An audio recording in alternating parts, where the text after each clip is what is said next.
Once upon a time, in a land far, far away, tucked between sleepy mountains and a snoring sea, there lived a spirit named Nora.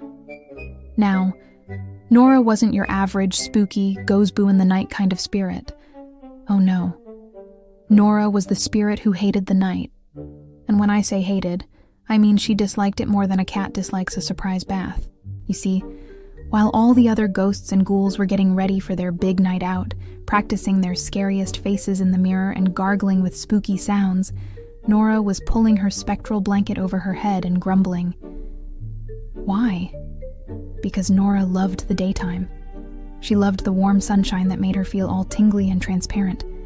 She loved watching the bees buzz from flower to flower and hearing the birds sing their happy little tunes. The night? It was just dark and quiet. And frankly, a bit boring. Her biggest problem was that everyone expected her to be a night hag or a night wraith. These were old, spooky names from ancient stories, tales of grumpy spirits who visited people in their sleep. One story called her a night hag, picturing a cranky old lady who would sit on your chest while you slept, making it hard to breathe. Imagine waking up with your grandma's grumpy cat on your tummy. It was kind of like that, but way more ghostly. It was supposed to cause something called sleep paralysis, where you're awake but can't move. Nora thought this sounded like a terrible job. Why would I want to sit on someone's tummy? She'd huff. I'd much rather be sitting on a sunny park bench, watching the squirrels. Then there was the other name, Night Wraith, or the Lady Midnight. This version of her was supposed to be a tall, mysterious figure in a veil, wandering through fields after dark. The stories said she would chase people who stayed out too late. Nora just shook her head. Chase people? In the dark? I'd probably trip over a root. Besides, I'm usually in my pajamas by then. These spooky stories came from very old places, like faraway lands where people told tales about Slavic and Celtic spirits. They didn't have cartoons or video games back then, so they made up scary stories to explain why they sometimes had bad dreams or woke up feeling weird. They imagined these night spirits looked like all sorts of things, from a wrinkly old crone to a shadowy maiden. But all these versions had one thing in common. They were masters of nightmares. They were supposedly able to sneak into your dreams and turn a lovely dream about flying on a pizza slice into a nightmare about being chased by giant, angry broccoli. Nora, however, had zero interest in making people have nightmares. She preferred happy dreams. Her secret power, which no one knew about, was dream doodling. Sometimes, when she got really bored at night, she'd float over to a sleeping person's house, peek into their dream, and add a little something fun. If someone was dreaming they were taking a math test, Nora would doodle a friendly puppy who would come and eat the homework. If they were dreaming of falling, she'd quickly sketch a giant, fluffy marshmallow for them to land on. She was a dream enhancer, not a nightmare creator. One evening, Nora was floating around, feeling particularly gloomy. The moon was out, the owls were hooting, and all the other spirits were having a grand old time, rattling chains and moaning dramatically. Ugh, another night, Nora sighed, her ghostly form drooping like a sad balloon. Time to go pretend I'm spooky. She decided to visit a little boy named Leo. Leo was known for having the most vivid dreams in the whole village. Nora floated through his bedroom wall and saw him sleeping soundly, a little smile on his face.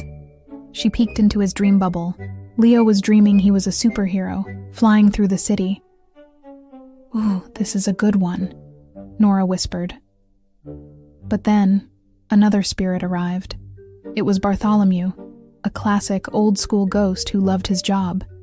He was a big, blobby spirit who took the whole causing nightmares thing very seriously. Bartholomew saw Leo's superhero dream and rubbed his ghostly hands together. Perfect. Time to add some giant laser-eyed squirrels, he boomed.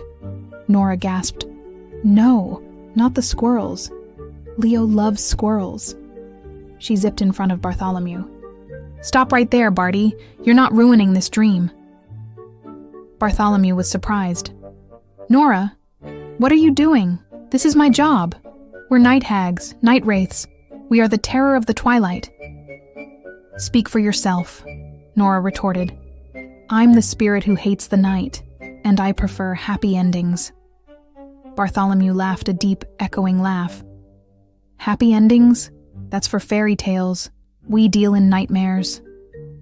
He tried to push past her, but Nora was quick. She knew she couldn't fight him with spooky powers, so she used her own special talent. While Bartholomew was busy summoning his laser-eyed squirrels, Nora started doodling in the dream. She gave Leo's superhero costume an upgrade, a super shiny shield. When the first laser squirrel appeared, Leo, in his dream, lifted the shield. Zing. The laser bounced off the shield and hit a lamppost, turning it into a giant ice cream cone.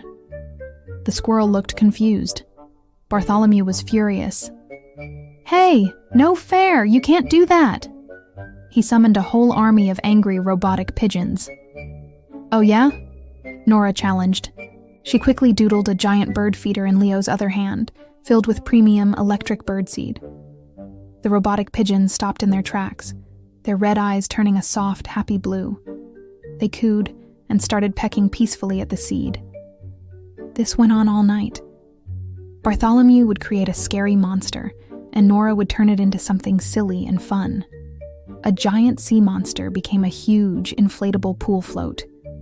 A scary, shadowy figure became a professional tickle monster who made Leo giggle in his sleep. A volcano erupting with lava was turned into a chocolate fountain with strawberry lava. By the time the sun started to rise, Bartholomew was exhausted. He was slumped over, out of nightmare ideas. I don't understand, he panted.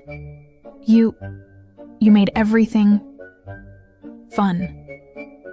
Nora floated triumphantly, glowing in the first rays of morning sun. Exactly. Fun is way better than scary. Leo woke up that morning feeling amazing.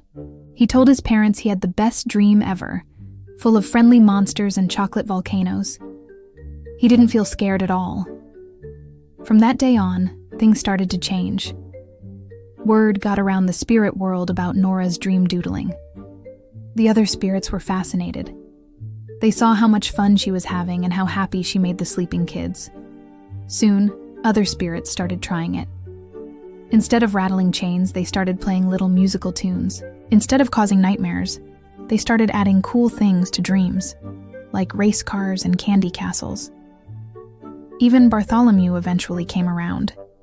He found he was actually really good at drawing silly hats on dream monsters.